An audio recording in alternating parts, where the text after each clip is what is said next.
Her Eyes Cut Like Flowers by Lux Gow-Habrich.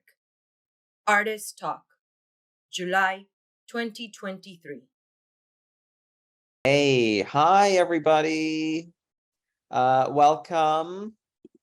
My name's Sean Lee, and I'm the Director of Programming at Tangled Art and Disability. I want to start off just with a quick image description of myself. So I'm somebody who's male presenting. I use he and they pronouns. I'm East Asian Chinese, and I have relatively light skin. I'm also somebody who's visibly disabled. So my back curves, my shoulders aren't even. And if we were meeting in person, you'd probably notice I'm pretty short. I've got dark hair. It's pretty long. It goes, to my stomach. And I'm wearing these steampunk glasses. They're like brown circle frames with these gold rims that float on the frames. And I'm wearing this t-shirt by another disability artist named Yo-Yo Lin. And on the left part of my chest, there's this figure. It's like a blue little blob person with these like red and gray, rays radiating out of them.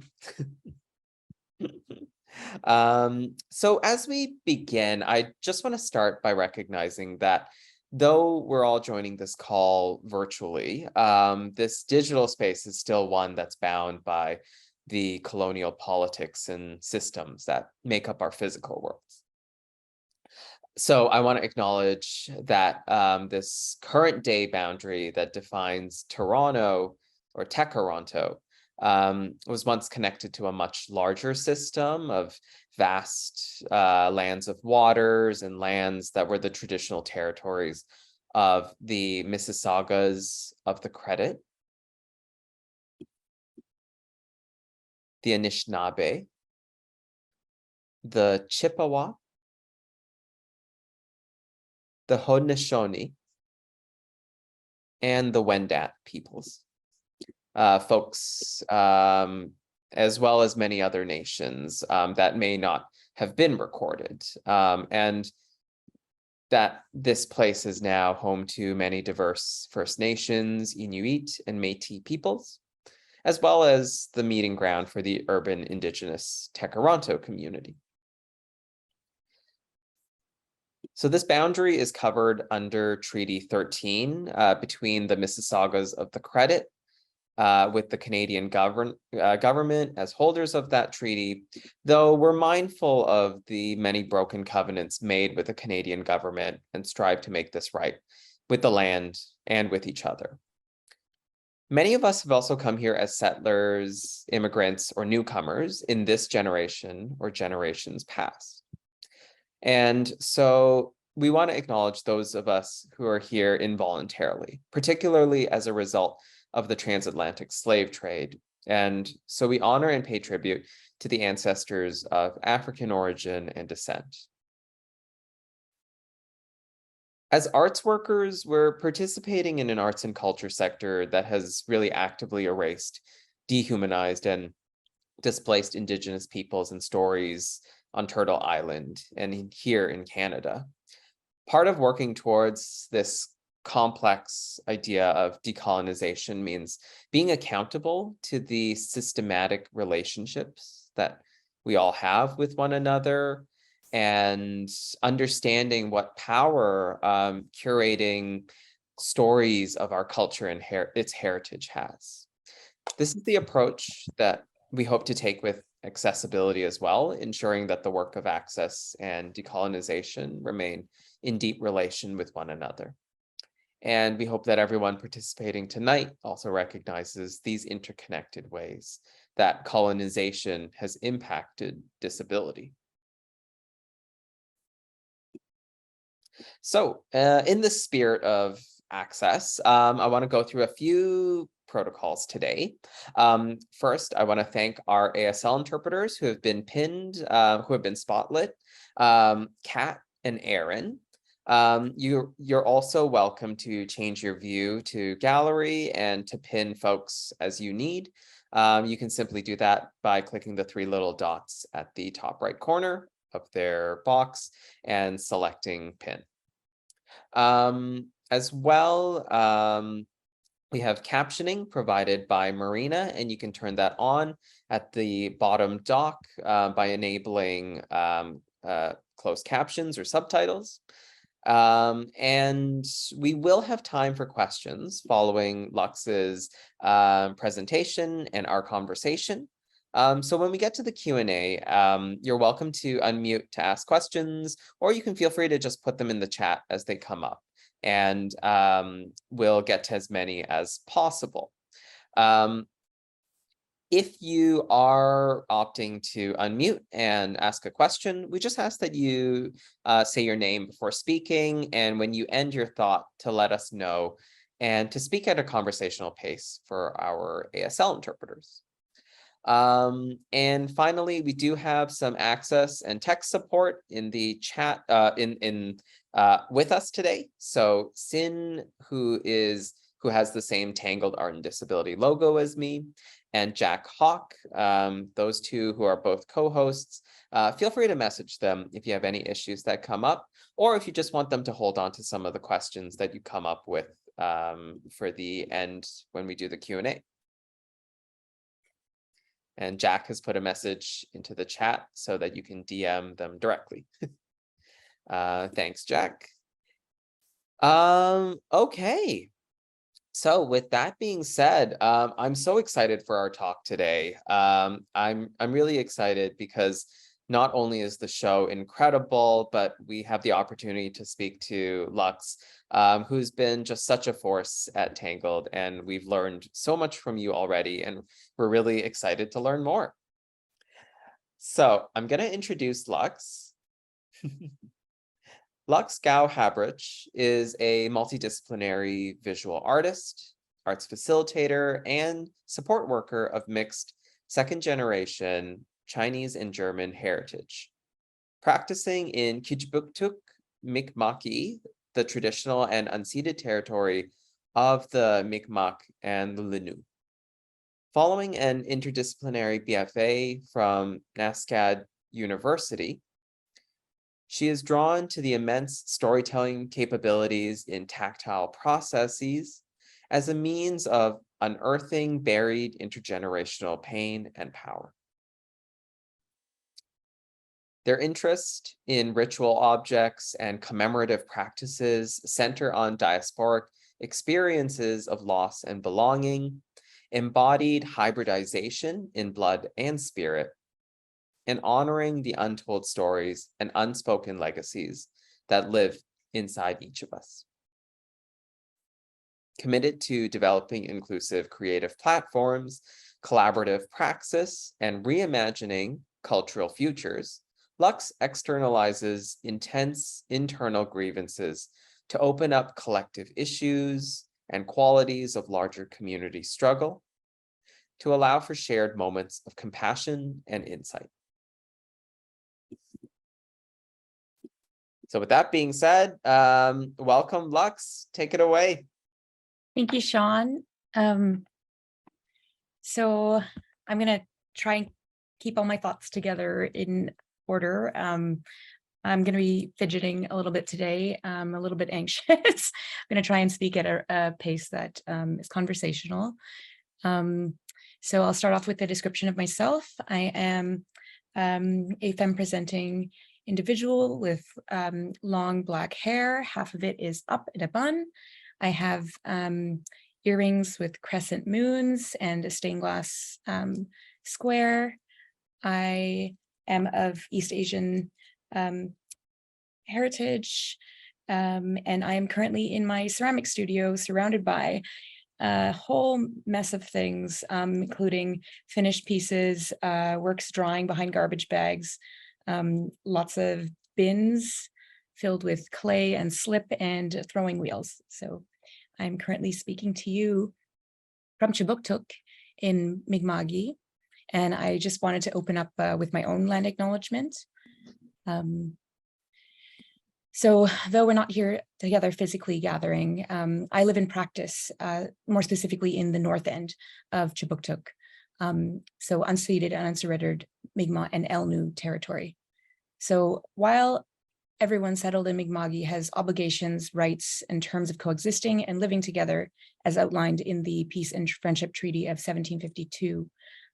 It's also crucial to acknowledge the strategies of displacement and ongoing erasure of the foundational role that Black and African Nova Scotian communities have played in building the culture, very much so of this province and Turtle Island. The last prompt I'd like to add to is, before moving on, I'd like us to consider how we collectively benefit from anti-Black and anti-Indigenous racism every day, and the role that artists and cultural workers play in gentrification, ongoing harm to the land, colonial development under the guise of progress, and how we can actively work together to counter this. So I like to say all this just kind of set a container around what we'll be looking at today.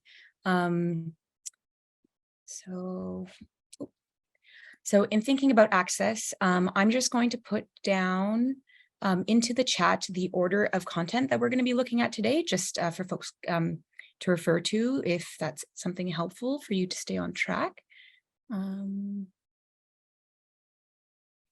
Just going to copy and paste that.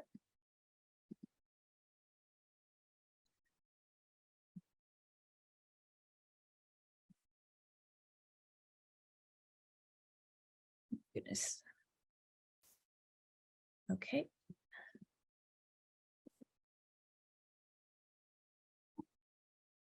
Did I forget anything, Sean? All good. Super. So yeah, so just the general order of things that we're going to be going through today, I've just put in the chat. I'm going to find my slides now.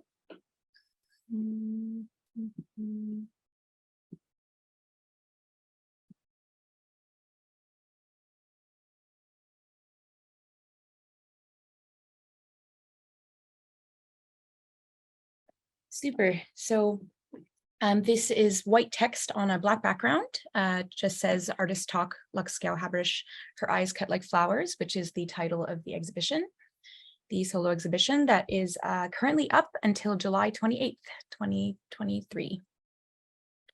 So in starting today's talk, what I find particularly exciting about talks is the Q&A period, because it allows for a lot of generative conversation. So I'm going to offer some context about my particular positionality and where I come from when I approached making, and then hopefully we can have some time together to kind of think and dream about access and how we can collectively kind of hold space for challenging conversations around creativity, around access, around empowerment. Yeah. So I want to start off with a quote by Alice Wong. So I'm currently reading Disability Visibility.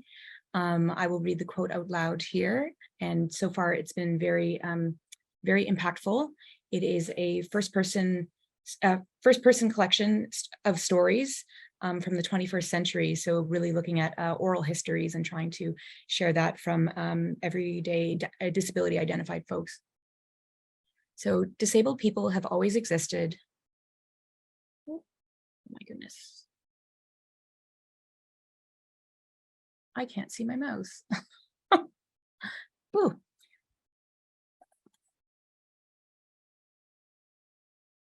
Disabled people have always existed, whether the word disability is used or not. To me, disability is not a monolith, nor is it a clear-cut binary of disabled and non-disabled. Disability is mutable and ever-evolving. Disability is both apparent and non-apparent. Disability is pain, struggle, brilliance, abundance, and joy. Disability is socio-political, cultural, and biological. Being visible and claiming a disabled identity brings risks as such as it brings joy, pride, but they can be synonymous, I think. So that I just finished reading the quote, and I'm going to share some slides now of some work. So I decided to start with works that were to this day are the strong foundation to what I'm continuing to explore. So these drawings I made in 2012, and it was right around the time where I was experiencing pretty intense mental health crises and creative, having access to making and processing in tactile creative ways really helped me move through a lot of that. But it also helped me, as time passed, really begin to understand what was living in my body as it exited. So what we're seeing right now are 3 portraits. On the left, there is of my grandmother, and they are in a triangular format. So slightly above, immediately to the right, is my mother. And on the furthest right is myself. And so a lot of they are 2D works, 2-dimensional works. They were drawn using multimedia drawing techniques and photo transfer techniques. And then I built custom frames for them out of ceramics. And so I first did the drawings, but it became, as I started to realize the impact of this work, I went back and honored them by making frames for them. And so I think what's really important about these 3 pieces is that is the hand gestures, because it's the only part of the body that you see alongside the faces. And all the portraits, the floating faces, are in kind of a vortex of like bruised coloration, repeat cellular patterns, thinking about interior bodies and how they affect exterior bodies. And so my grandmother's gesture, it's kind of very passive, down low by the body. My mother's hands are in an offering position, and mine are holding guarded.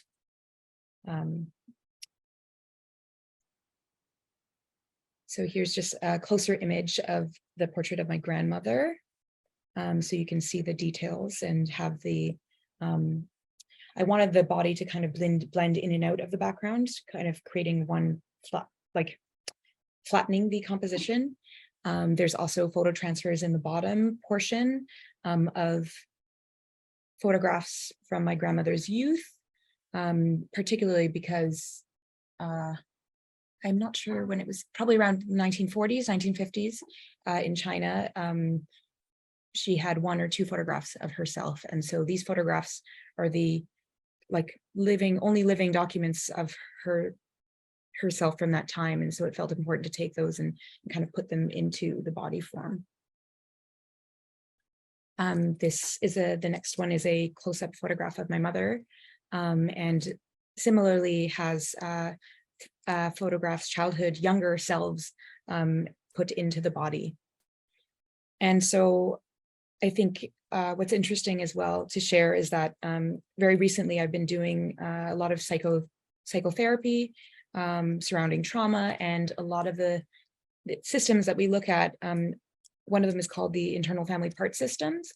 And so it's looking at that within each one of us, there's multiple parts that have either been exiled or have been given, so exiled because they weren't seen or they're wounded. And so here, a lot of these parts, I'm trying to bring light to those different parts in these works. At the time, 10 years ago, this is not what I was aware of what I was doing, but now with a decade more of perspective and doing this work, I can see that's what was happening. And so moving on, so my practice is very, very interdisciplinary. This is a textile work series that is directly taken from the drawings from the drawing series. It felt really important to continue working through the theme of, intergenerational trauma, intergenerational power, thinking about diaspora, broken stories, blending. Blending is a term that often happens with childhood trauma, where you can blend your personhood into that of another. And it felt like that was happening, especially when you look at the violence that assimilation and forced immigration causes within us. So these three works, they are similarly colored to the drawings, a little bit darker. And what I tried to create was a timeline of each life. And so they all share the same yarns, but they're all at different kind of periods of intensity. And so I also tapestry wove wounds into each one. And what's really exciting about this work, this is when I started very in-depth working in textiles, is that not only do I think textiles are very receptive for somebody experiencing work, because it's soft, it's familiar.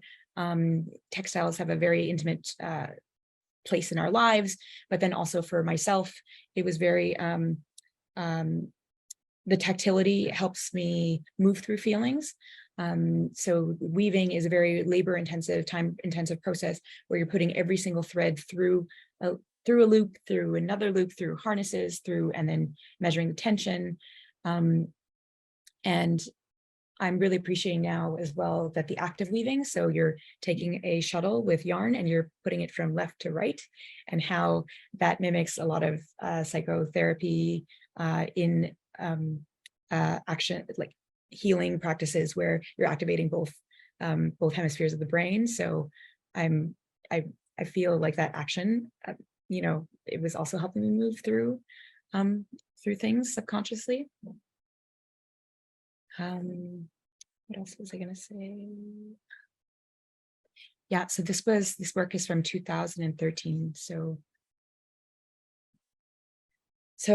as I kept moving, I started trying to find ways to combine my multidisciplinary practice, because I become very drawn to an idea and then try to find the best way to execute that idea. And so it's not confined to any particular medium. I think something that's of importance to mention is that I've been told in my practice from others that it appears very unfocused. I'm seeing now that was incredible. Well, it was me determining my own power, especially with somebody who experiences chronic pain. And so my ability to shift through many mediums was actually a wisdom rather than a shortcoming, because it allowed me to keep up a practice that helps me heal, that helps me process, that helps me regulate, and bring them all together to continue to create work. So to describe this piece, on the left, there is an image of my face. It is a drawing, and I've made a textile cloak hanging around the neck. On one side, it says remembering, the other side says forgetting. And this drawing was based off a performance I did where I was binding my face, thinking about, well, I'm still figuring that out. Yeah, just, like pain and binding, and how do we sort through thoughts? How do we get back to our body to be able to feel things, especially being from the East Asian diaspora, where it is a very culturally learned thing to repress feelings. So how do we get them back out of the body? How do we listen to the wisdom from it? And so on the right side is the interior of that cloak that the figure is wearing.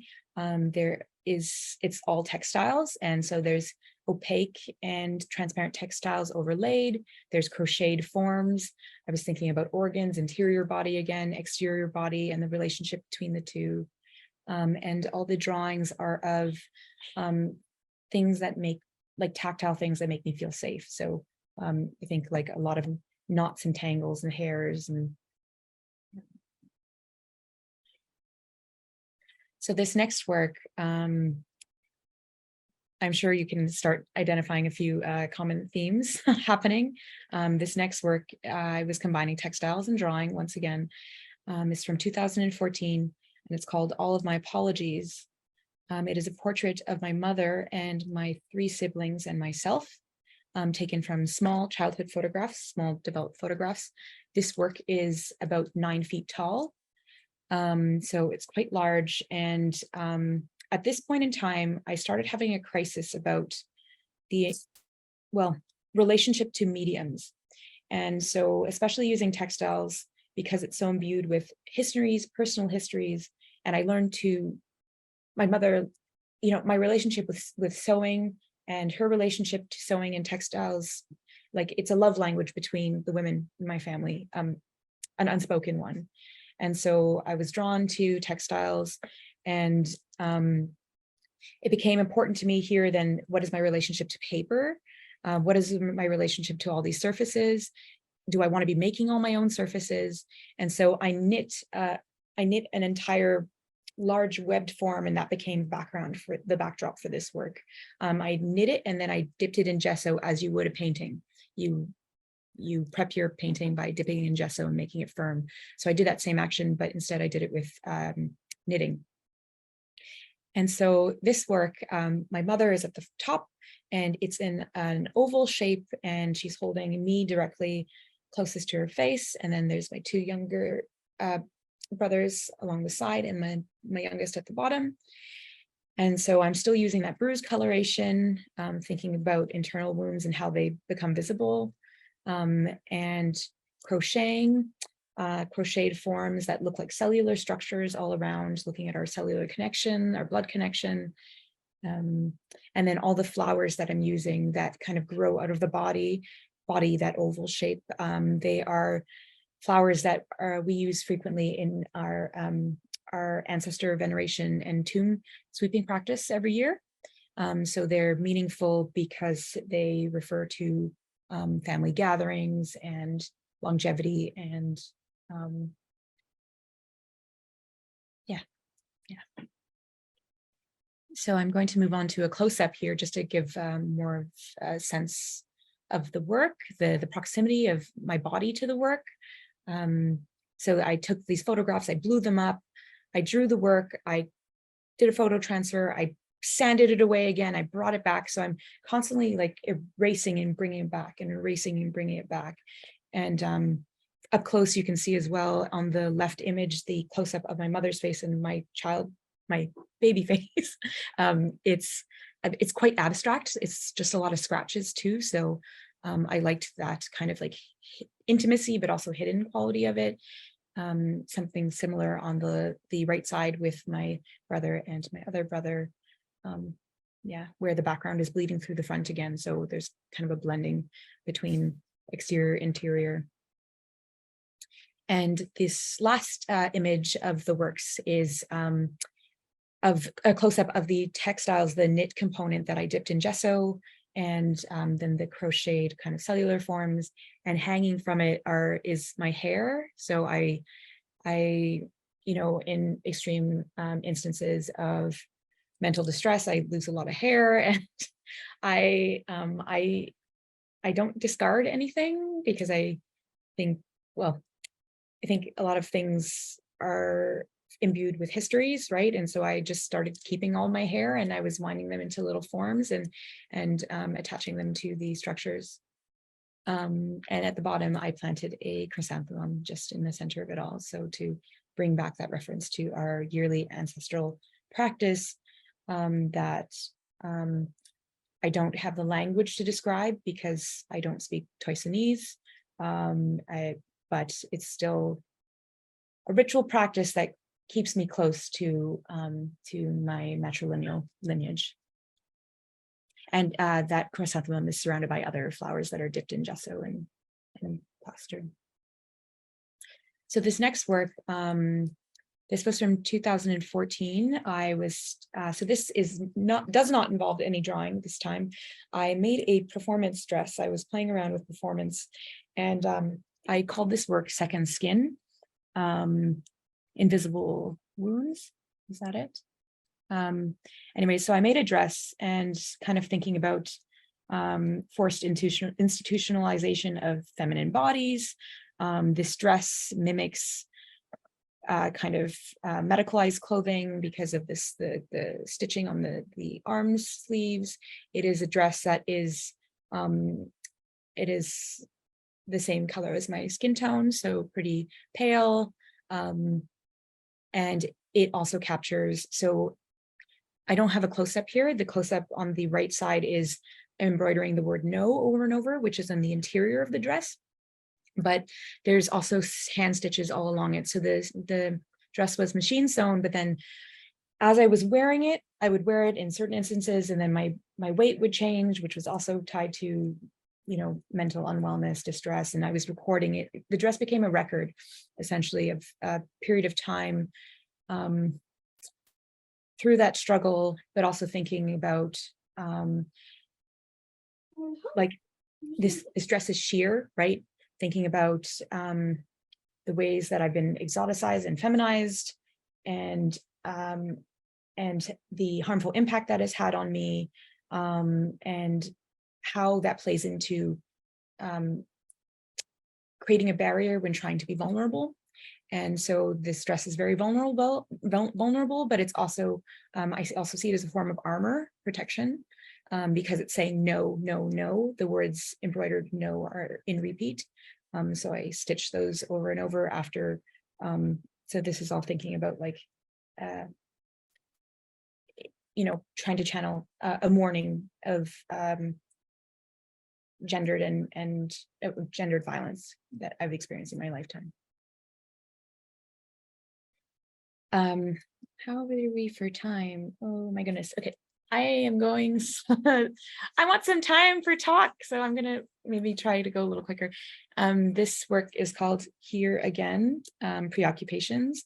I made this work after graduation, so during residency, so I was moving away from figuration, which had been a long kind of focus for me. And so this work is a non-figurative self-portrait.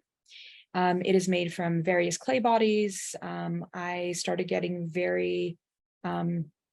so a lot of my earlier practice was focused on drawing and textiles, but I started building a very intimate relationship with clay soon after. So what we're seeing here is a large oval shape. It's meant to mimic a mirror. And it's got different kinds of floral and plant life all along the edge of it. And the bottom grows and expands into different cellular forms and shapes. And I've introduced here moths as well. So I'm thinking about moths and transformation, but also the symbolism of the moth, particularly the lunar moth, the Chinese lunar moth. So thinking about aesthetics, East Asian aesthetics, iconography, and bringing them in. And within the interior circle, the component that is meant to mimic a mirror, there's just words from my journal entries. So I was looking at the language I was using to speak to myself. And the words are such things like, does it end, sicker, enough, let's pretend, forgiveness, and they're all broken and fragmented and kind of just in and out of the interior form. Here's a little close-up picture of the bottom just to kind of see the expansiveness. And then I'm bringing back the hair kind of bundles again. I think seeing my works in chronological order like this, it becomes very clear how I will, I very literally take pieces from old projects and take them into new iterations because it's ongoing, right? Like this process of thinking and working through living in a body, like it just keeps moving forward. So taking these works feels really natural to just move parts and pieces forward into the next work. This last image of here again is just another close-up of the text. So the way that the material process that happens, I take a chisel and I'm carving the words into plaster to be able to pour porcelain slip, liquefied clay on top. And so I'm also really drawn to the action of the slow, meticulous carving of words that have been written in such a fury. So kind of looking at both paces and bringing slowness to what was an urgency and laying it out in a tactile way. So this next work is called Mother's Tears. And at this point I have, so this work is from 2018, I believe. And so I created this work and it was part of an exhibition that a dear friend of mine was curating called Comfort Over Cure. So thinking about, in this piece particularly, I'm thinking about intergenerational trauma, once again, using figuration, using textiles, and I've created kind of disassembled quilt here. So in the center, there's a rectangle with my mother holding myself as a child, once again, with a portrait of her parents kind of blended in and out of her shoulder. And then there's two bamboo branches that are alongside her body. Those two are taken directly from my grandfather's gravestone. I took those images, and then transferred them from the digital and into a textile. There's also this repeated nose, embroidered nose, once again at the bottom. And I started beating tears at this point. So the tear theme that is recurring a lot currently in my practice, thinking about, once again, the emotional repression that happens in Chinese culture, the lack of language in order to, or maybe not lack of language. I don't know if it's willful or I think it's way more complex than that. But yeah, so how the manifestation of tears and what that means, and like all of the things unspoken can be held in a tear, right? And it's a way for the body to expel and wise in many ways because it helps itself heal. And so on the top right portion alongside the center rectangle of my mother, there's a kind of a bruise colored textile work. I'm going to show a detailed image of it in a moment. And on the left side, there is a similar one that is lighter colored, that's kind of light, dirty white color. I often, when I'm dyeing, I try to use as many natural dyes as possible. And in this case, I was using tea. And I have a very fond relationship with tea, just thinking about family gatherings and the warmth of a meal. And also in Chinese culture, it's often how it's the most profound way to express love is through meal and through beverage together. This next image is a close-up of my mother, the rectangle, just to kind of illustrate the intensely laborious process. If you can see the stitches that go along all the edges of the bamboo is mentioned. There's that cellular repeat again happening in the body, and then all the text. So at this point, after the last ceramic work I just showed, I started working with text a lot. I was afraid of text for a long time because I thought it was it would disclose too much of the pain, too much of the story. And then I started seeing text as kind of a door opener, especially using it in this fragmented way where you're only getting parts and pieces. And I think that's really symbolic about how much we can ever relate to another person. We're seeing parts and pieces, and we have to kind of trust that truth. So this next slide is a close-up of the piece from Mother's Tears, the work that was on the left-hand side. So this is, the center is two silhouettes of my mother and my grandmother that are cut. You only see the negative space, and I've kind of put them in this beautiful oval shape, and chrysanthemums are growing out of them. So the flower that we use in our ancestral gathering. And then this is when I started beading. I think beading helped me, apart from stitching, beading I think was a very natural direction in my practice at this point, because I was looking for more tactility. And particularly for this show, it was important, especially thinking about comfort over cure, having discussions about the nature of disability, thinking about the social model of disability, and then thinking about access in galleries. And so it was important that this work could have more tactility to it. And so I started beading.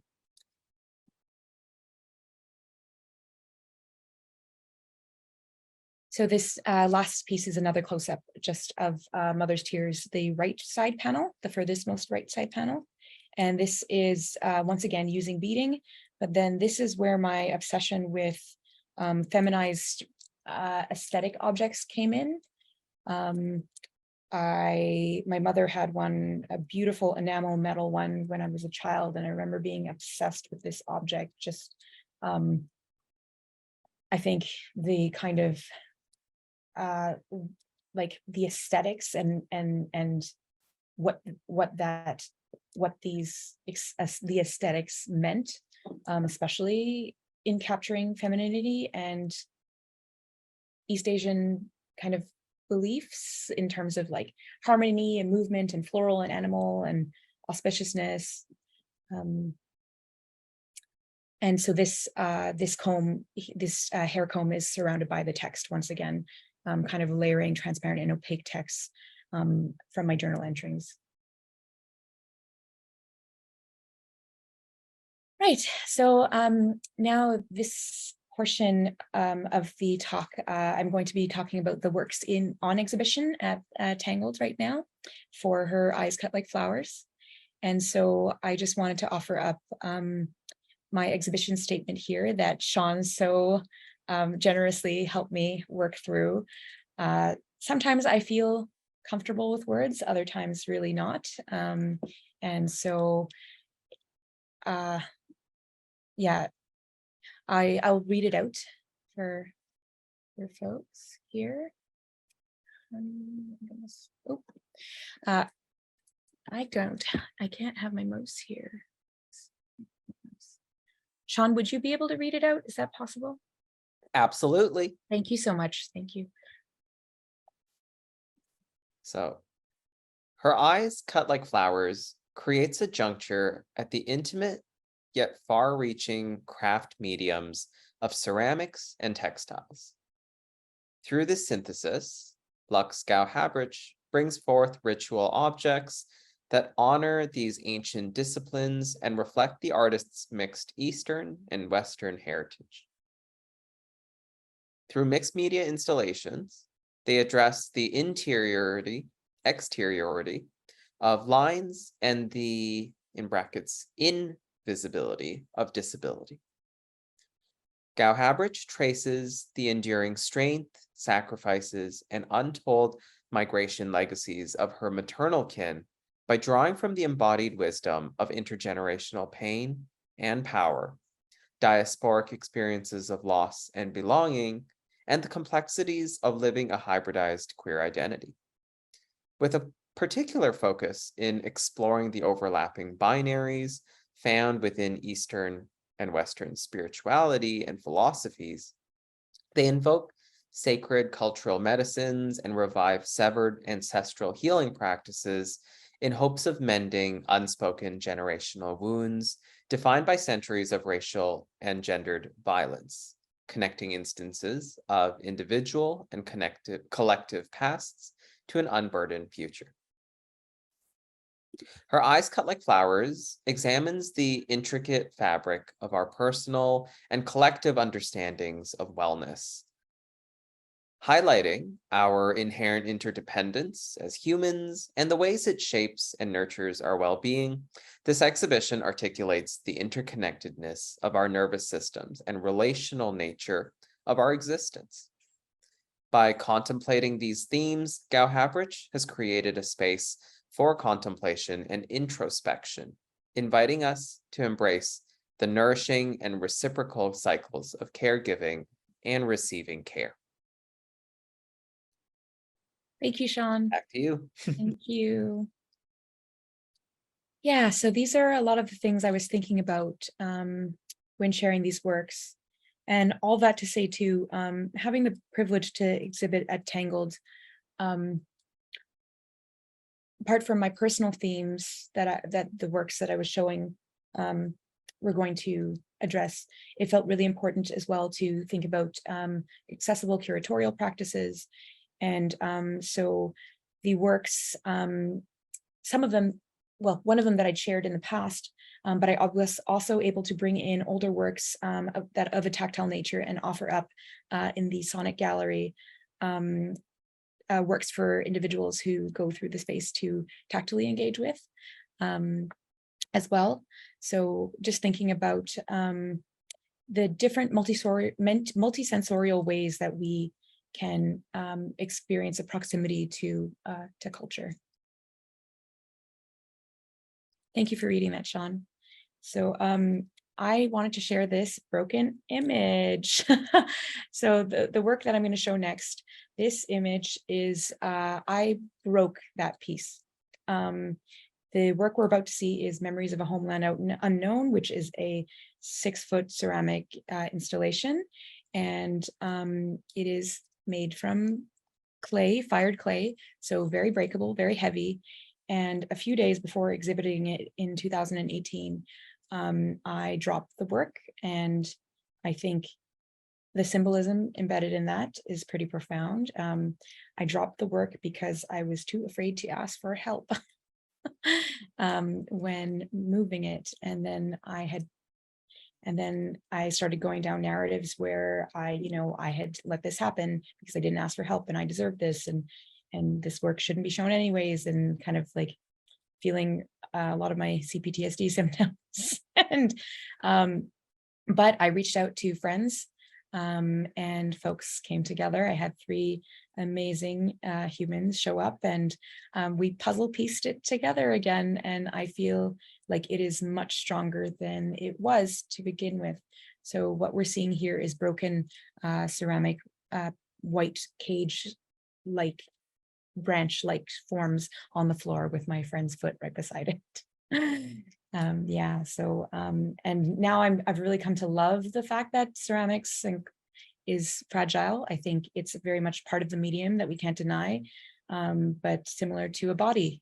Clay is very similar to a body. It has molecular memory, so you push it in one way, and when you fire it, it wants to go back to that way. And so it just felt really, now I'm fully understanding why I'm drawn to clay and the way it substitutes for a body. So as we got to treat our bodies with care, this was a lesson in handling with care. So this is the work. These are older photos of the current work on exhibition at Tangled. I haven't been able to take good pictures of the current show at Tangled. So it's in a slightly different iteration if you go see the work at Tangled.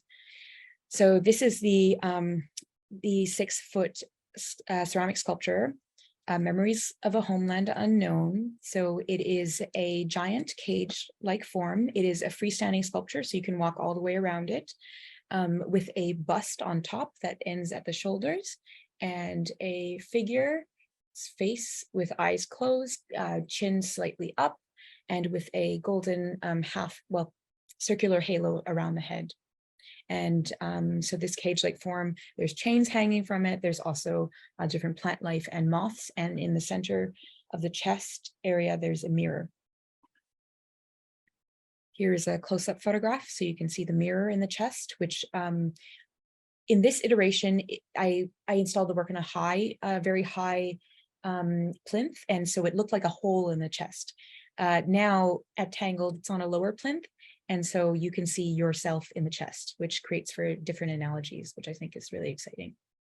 So here you can see a closer shot of the face with kind of a veil over the head and with the braiding.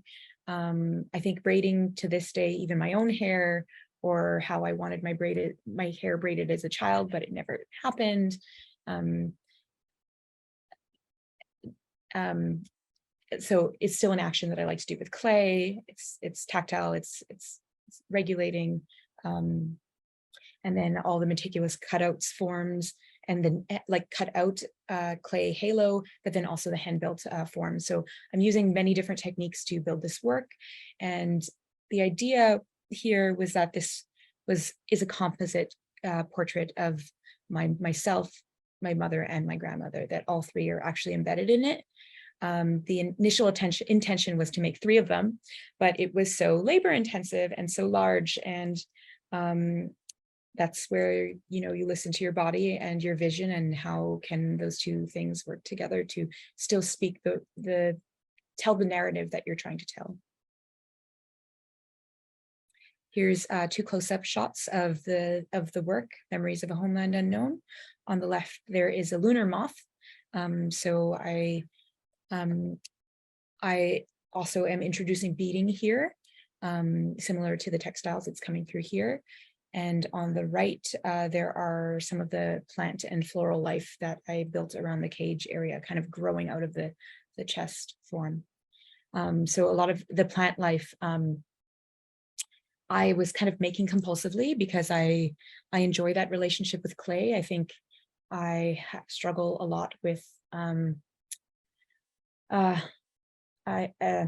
control, and I think that has to do with, you know, experiencing illness and needing a sense of control. So clay, I will just go and I make and I make and I make, but I don't understand why until years later. And my mother saw one of the forms that I had made and was like, oh, it's a lotus root. I had not realized at the time, but the lotus root is like, it, you know, I'd see it in the soups that my grandfather would make. So really starting to understand the forms that I'm making through having other people receive the works, which is, you know, that really talks about the amazing like relationship of self and other, and how we communicate through cultural objects and work. So moving on to this next series that's on exhibition right now at Tangled. This series is called Ritual Objects for Disordered and Displaced Bodies. This work I started making within, I would say, it was many years in my thoughts. I just couldn't find a way to actually, even in words or even in form, articulate what was the thought. So it took many years.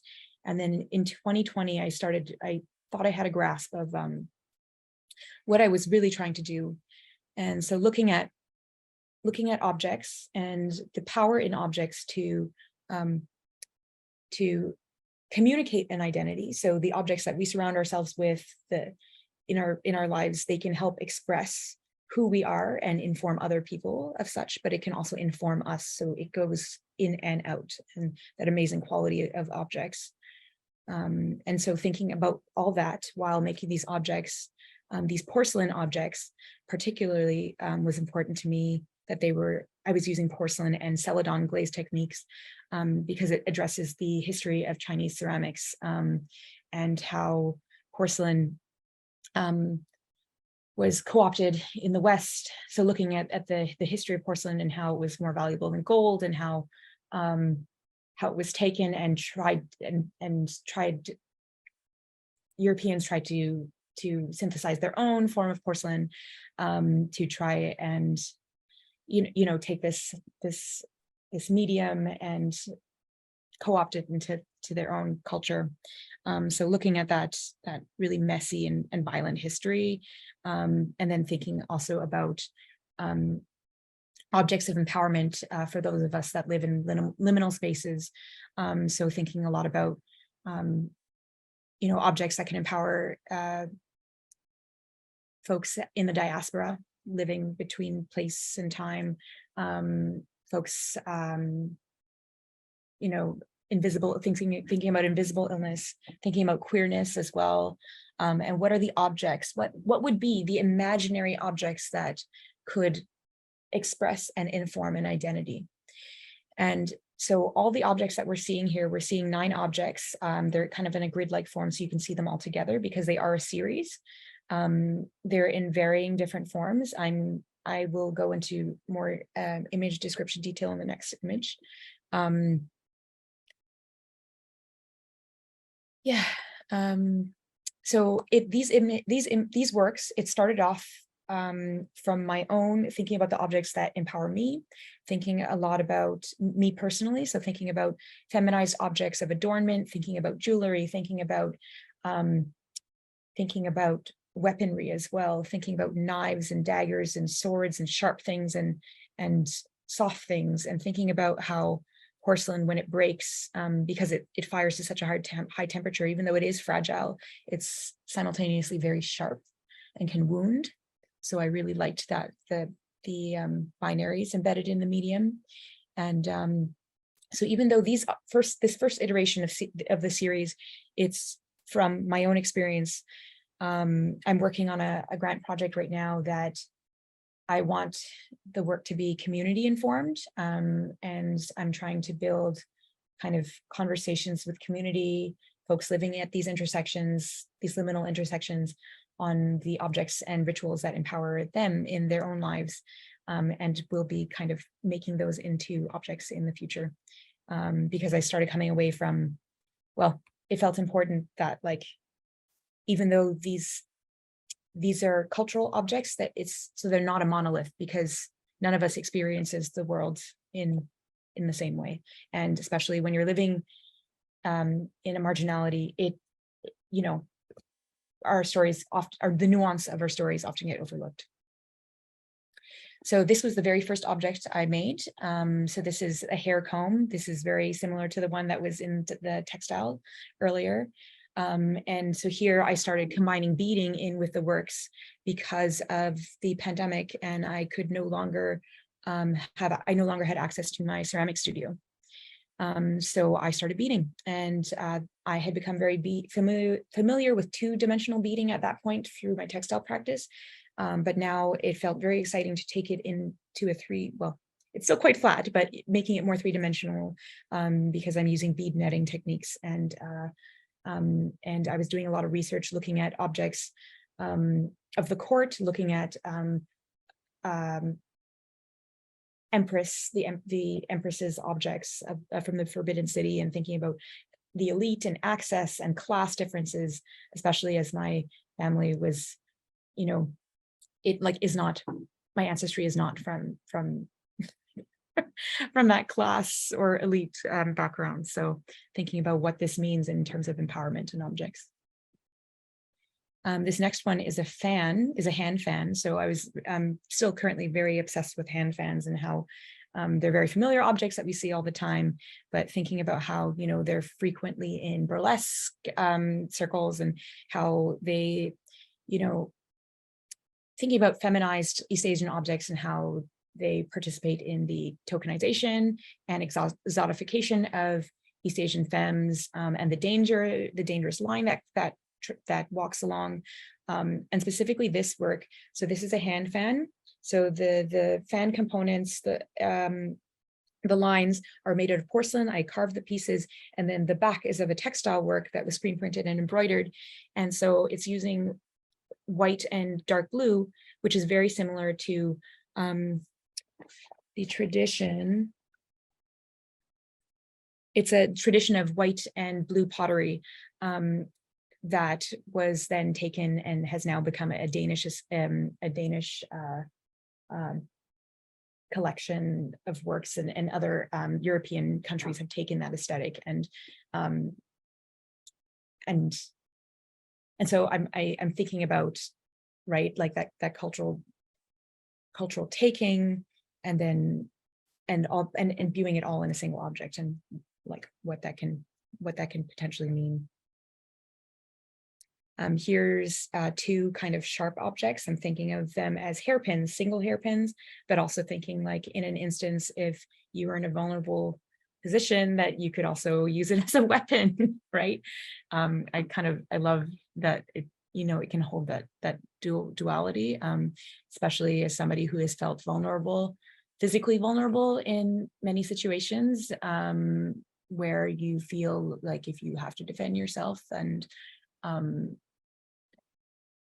like you use what you have, and then, but these are, so thinking about that, I don't know if you can also see the, like, inspiration, the whole, like, Sailor Moon inspiration as well. They're like kind of like, like femme power and beauty objects, and play as well. These next objects, these two here, they're kind of abstract, like they could be put on an altar, or they could be a brooch, or used as a protection object. But these two, particularly the left and the right, they're strange sculptural amalgamations of, like, plant and animal. So it's blending the two together. And so they, like, even though I'm looking at historical East Asian feminized objects, I'm synthesizing them into new hybrid objects, using the language. And so then this next one, I was looking at a dragon, for example, and thinking about like the auspiciousness of certain animals and symbology. Auspiciousness is a big thing that I think surrounds a lot of like East Asian belief system, how certain practices, certain things you say or you don't say because you can invoke it, and really being drawn to the power to invoke in objects. So trying to bring that in here. Yeah, so this is a dragon-like form. In the center, there's a flower, and then there's kind of like a half halo on the top. Yeah, this last beaded object is very similar to the rest,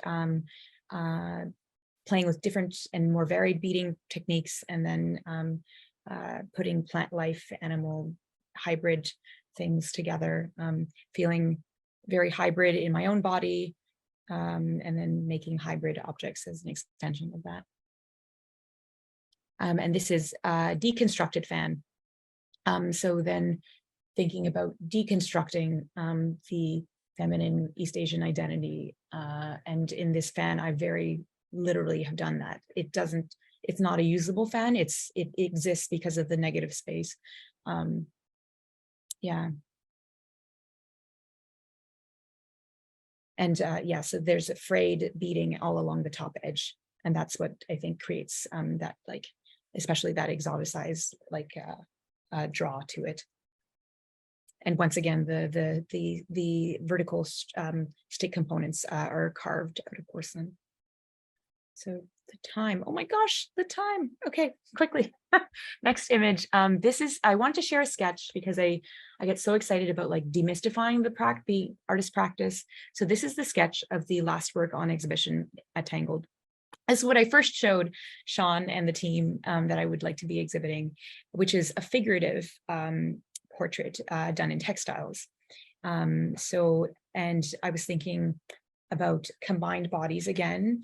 This work is called Queen Mothers of Eastern and Western Skies. So thinking about the discrepancies between my mother, who is first generation Canadian, Chinese Canadian, and my grandmother, who is born on mainland China. And so thinking about the differences in the lived experience, and then myself as second generation, what does that mean for me and how do I fit into all that? And then ironically, over the years, like sometimes the title will come to me and then the work will come to me. And so I started doing research, and also Queen Mother of the West in the Chinese pantheon is a deity that provides healing from trauma. So I thought that was another beautiful layer to the work just by happenstance. So here's just a sketch of the work. It's of a vertical figure with lots of different components of Chinese knotting, weaving involving cellular forms, tears at the top, lots of yarns tangled, and in the center, a uterus.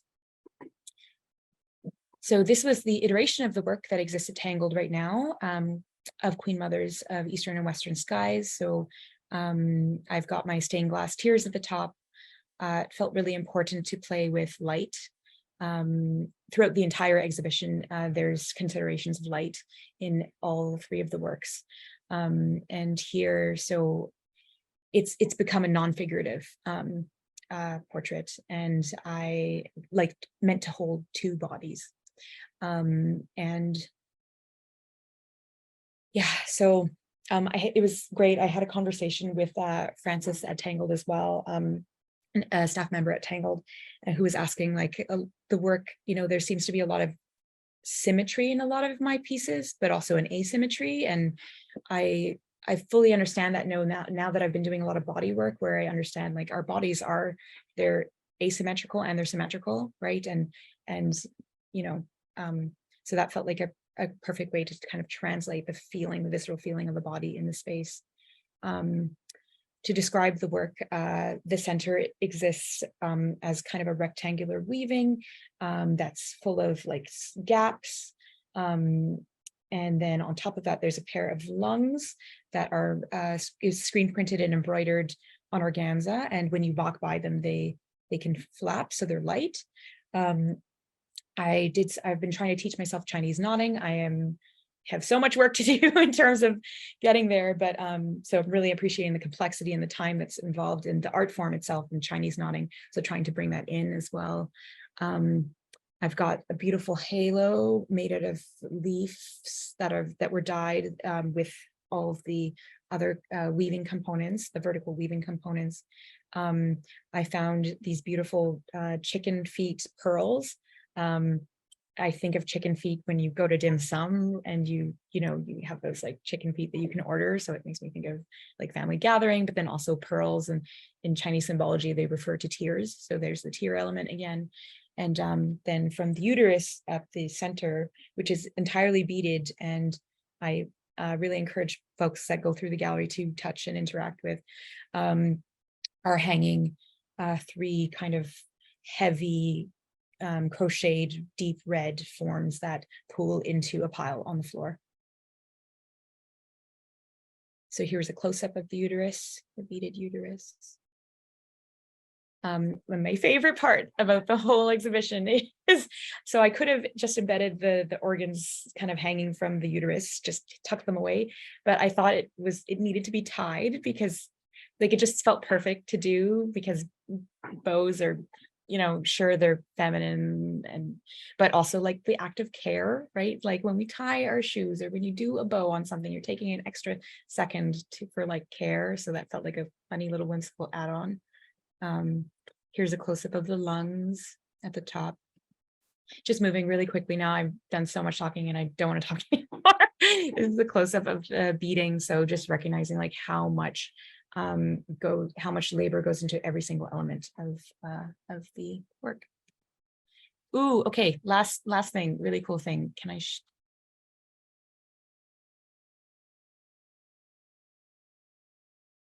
So what I just showed was a 6-second video of a scan of one of my ritual objects. So I'm doing a residency right now with Tangled. It's called the Sari Sari Exchange, and I'm going to be scanning my ritual objects, turning them digital, and then ideally putting them as like, I'd like to start an open source kind of database of these objects for folks to take and use however they will, to further play into access and community kind of empowerment. Yeah, so I'm going to just end the slideshow right there. I don't know if I'm forgetting anything at this point, but I want time to talk. So that's, yeah. Oh my gosh. Yeah. I didn't even talk about charities work. Oh my gosh. Okay, just quick context, really quick. So I amazingly talented fellow artist of mine, Charity Cruz.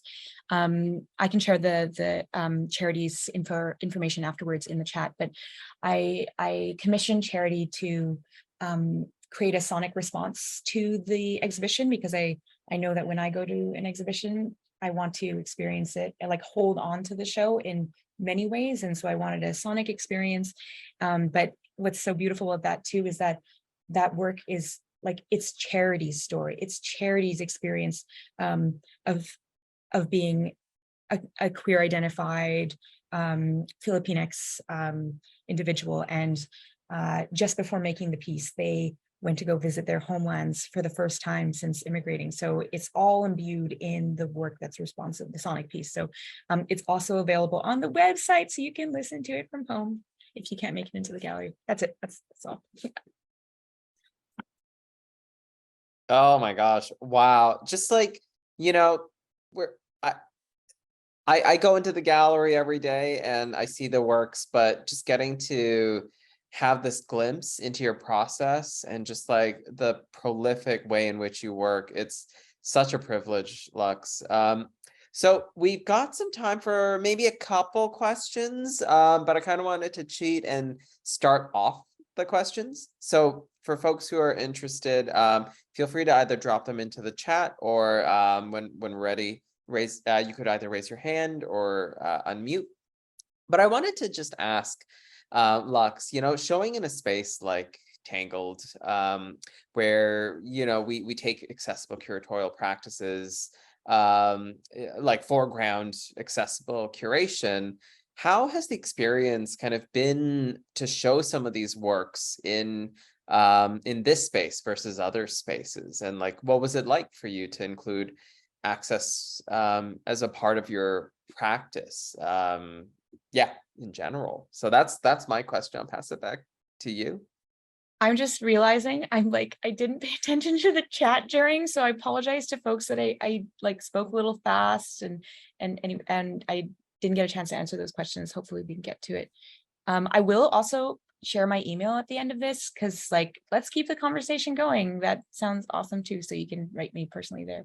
But yeah, so to Sean, your question, all I can say is I don't want to work with non-disability led galleries anymore, because it has been so life-changing. You know, like usually, I mean, I came into Tangled with so much anxiety. This show, I was accepted for the show in 2019, and I don't think it could have happened any sooner. I wasn't ready to absorb all the gifts that were offered.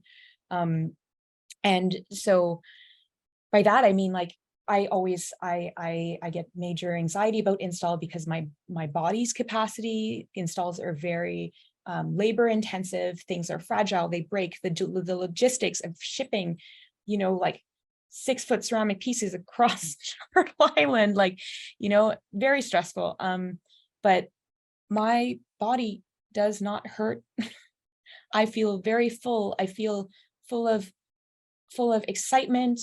I think, and like, I'm so excited to have more conversations around access and abundance, because I feel like I was given so many check-ins and like allowed to, given the space to name my needs as they happened, right? So even I didn't have to know all of them right from the get-go. And just the amount of like patience for showing up, person before deliverables, like the whole ethos. And I'm so excited to take it all into my work with community. And I know that this, like, it's abundant. It feels very, very abundant. Yeah. Did I address all? Absolutely. Yeah. Thank you.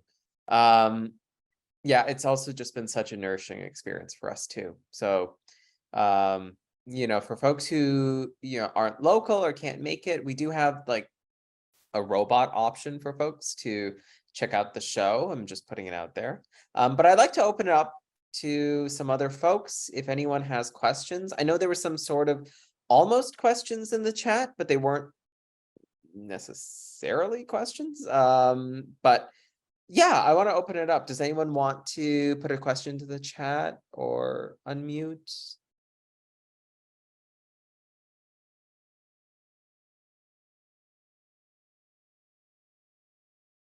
Oh, okay. So we got a question in the chat, Lux. So the question was, I have a bit of a crass question. If you could describe the East Coast disability community in one word, what would it be? East Coast, do you mean East Coast as in I'm based in Atlantic Canada? So is that what's being asked? Yes. Oh, okay, great. And then further question, in the arts or in general?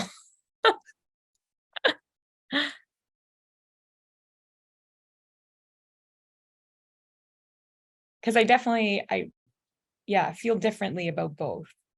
If you could describe the East Coast disability community in one word. Maybe both. Yeah, in the arts, and right now, because it's always changing, I would say held right now.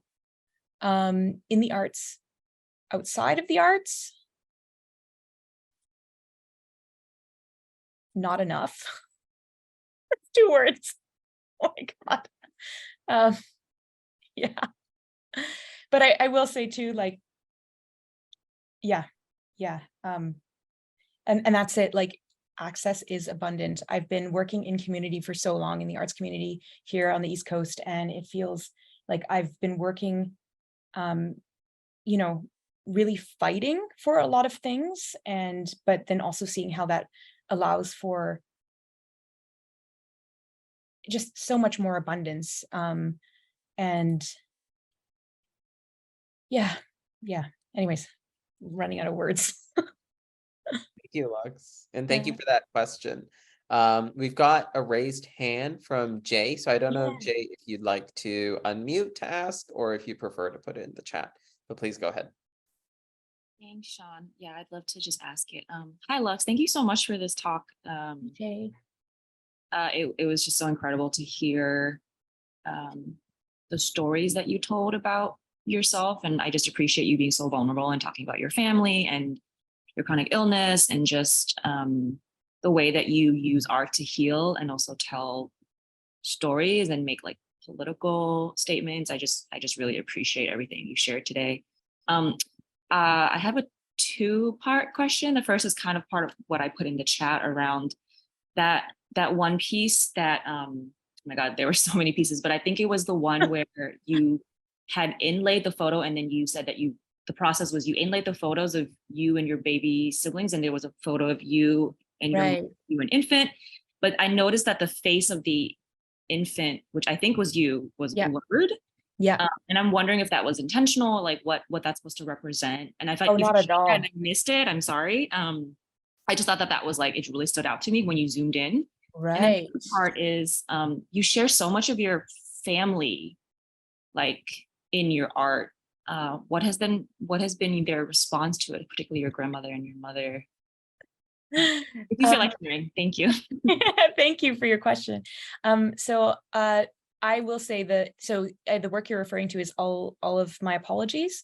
And no, I did not consciously do that by any means. I mean, the act, no, it was not intentional. The act of like putting down the marks, removing them, putting down the marks, removing them until it felt good I just had to do it. And so the fact that my face was so blurred out more so than my other siblings, that was not a conscious realization, but it is funny how things like that happen. Yeah. As for how family responds, well, I mean, like I think especially in the East Asian community, I was, like the whole like doctor, lawyer, engineer thing, I was, not encouraged to go into the arts. And I think like I empathize for the difficulty in understanding what I do. I mean, I tried other things. I feel, and then so it has led to feelings of inadequacy and confusion. But now I kind of very unapologetically do my practice because it feels so whole, not just for me, but for community too. And I see it going both ways. I see how it just fills both sides. And, there's no language to describe how they feel, and so, I think I'm going to be spending many, many years trying to decipher what those feelings are with my family about my work. But, yeah, I don't know if that it's, like it's like all the feelings in the body and nothing spoken is what's going on. I'm Southeast Asian, so I understand what you mean about yeah. Thank you so much for sharing. Thanks. Yeah. I really love that question and relate to it so much. Great. Does anyone else have another question that they'd like to put? I think we can have time for maybe one more. So if anyone wants to be the brave soul to ask the last one.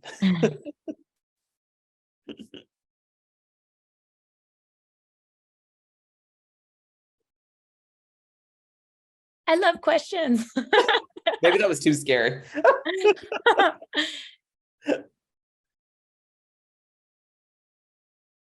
So Can I share one thing? Just if nobody Yeah. has questions, I'm just going to put this in the chat. Okay, there we go. So this, I didn't get to say it because I couldn't access my word typing when I was presenting, but I wanted to share this one thing that has been sitting with me. I just pasted my notes into the chat. So that's what I've been thinking about a lot lately. So it says, I've been a caregiver for as long as I can remember. It continues to be hard for me to accept being cared for through my own journey, accepting my own disabilities, limitations when I need support. Caregiving is the most fulfilling work I've done, but also simultaneously the most triggering. So I'm still trying to unpack what those words mean that has come out of me. But in that, it kind of draws back to my artist statement, thinking about like really valuing care and building it into our systems in the diverse ways that access, like how that can look. And then, but also like, so because I love caregiving and have been a caregiver in so many roles, it's often like that labor is not understood, the depth of it. And then I find it also like a lack of those boundaries can be very blurring too. And but all that to say is like, I do think like the fundamental below all of my practice is thinking about receiving care and giving care. Yeah. I love that. Jess has raised her hand. So, yeah. Oh, I think maybe Jess, did you want to unmute, or was that the question? No, I wrote that down so I wouldn't forget, because now I have that as a question, and maybe I can ask that instead. I realized that the first question I put in the chat didn't really come out as a question, but it was meant to be when you were talking early on. And thank you again so much for the real depth of getting to know your practice this way. And when you talked about the feedback you got, and I'm gonna guess art school or yes. Okay. Of being unfocused, I'm curious your thoughts as to like that possibly stemming from ableism, that perhaps I don't know your experience of how that landed, or whether you were able to discern that at the time, if that's what you might feel about that. But I've had my own work at times be called like unpolished, and at the time it was like a self-conscious feeling. But in the time since, and the ways that art practices have shifted and new generations have come up, there's been a lot of intentionally low res, lo-fi stuff happening that resists like anyways. So yeah, I'd love to know your experience of what that was like, if you felt like sharing, and how it, I don't know how it landed, I guess. At the time, I took it incredibly personally. It hurt a lot, and it definitely felt like a shortcoming. And ever, then moving beyond the institution and really seeing, like learning the value of my practice outside of the institution. There's an absolute wisdom to it. It makes tons of sense, like all the processes that I do. I need to switch it up, either for my mental and or body capacity. But I don't want to stop making, because it is the thing informing me and healing me. And that literally just gives me like just so much joy to be alive and in community. So I have to now I've ignored that, and it's absolutely based in ableism. So I was like, yeah, that's the similar conclusion I came to. And then my other question, I really love what you shared about caregiving. I also work as a caregiver, and then just on a personal level, I'm curious, are you also somebody that cares for other disabled people? Because there aren't a lot of us that are disabled and caring for disabled people. So right, I definitely am. I've been doing it for since I was 16, because I love it so much, and I feel yeah, that's so funny. I've been doing it since I was 15. So amazing. Thank you for sharing. Yeah. Thank you. Great question. Thank you. I do just want to respect our all of the access workers' time, and so I'm just gonna like, I just want to say, Lux, what a privilege it's been for us to have this exhibition in our space. And we've just felt so like touched by the generosity that you bring in your works and in your spirit. And it's just been fantastic. You know, folks have been coming in and resonating and writing long like thank you notes in the like guest book. Really long thank you notes in the guest They book. were really, I saw two really long ones and I almost cried. That's so sweet. And yeah, it's been such a privilege, so thank you. I also just want to say thank you to Kat and Aaron, who are our ASL interpreters.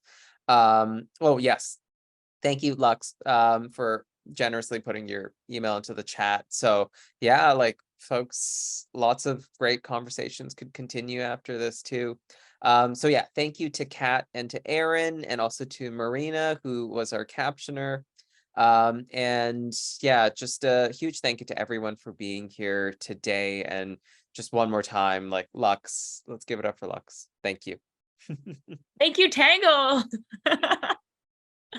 So her eyes cut like flowers goes until July 28th. And as I mentioned, if you can't physically come to the gallery, you can book a virtual tour. So thanks, everyone. Thank you very much. Have a great rest of the night.